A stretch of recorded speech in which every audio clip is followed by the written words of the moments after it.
Good afternoon. Welcome to the Midday Mull for Saturday, the 27th of November. With Robert Murray McShane, today we read 1 Peter chapter 4. And I'm struck by verse 12, where Peter writes, "Dear friends, do not be surprised at the fiery ordeal that has come upon you to test you, as though something strange were happening to you." And that struck me, sitting in the world where suddenly there's a new variant of the COVID virus that has been identified, and the world has sort of lost its mind, seemingly. Already it appears to be one of the dominant strains in South Africa, and we're not sure what it's going to do, whether it's going to be more severe or how it's going to play itself out in our context.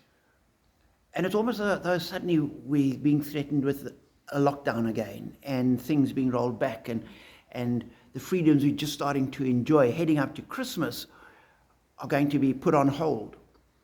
And it's a bit of a fiery ordeal. Now, Peter wasn't talking about not being allowed to go to the shops when you wanted to and not being able to stay out and go partying all night when he talked to the Christians about their fiery ordeal. He was speaking about something a lot more serious than that. But what struck me was that there is no guarantee anywhere that life will be easy, that things will go smoothly, that we won't have ups and downs, that there won't be complications in our existence. There's no guarantee in Scripture. And in actual fact, Scripture warns the very opposite. And what Peter was saying is, expect there to be things coming up against you. Expect there to be trials. Expect there to be tribulations. Expect that life's going to be challenging.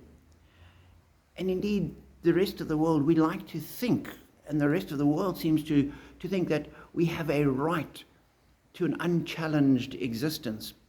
That right is given nowhere. And so, as I read this, I think we need to take courage from this, that struggle is part of our human existence. Struggle and resistance and suffering is part of our Christian life. It has to be. That's what Jesus went through, and we're following Jesus. We're not following some pampered king sitting on a plush throne sipping sherbet. We're following a king on a cross. And so life will be complicated.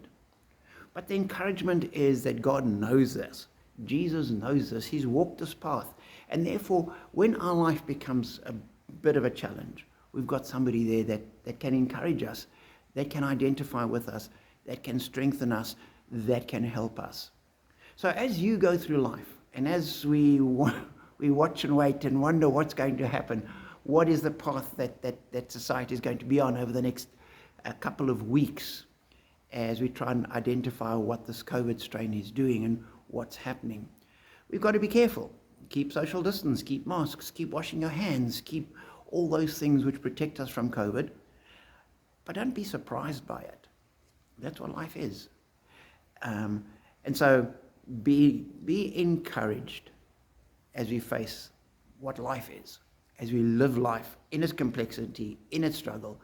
Be encouraged that God knows this and He is with us.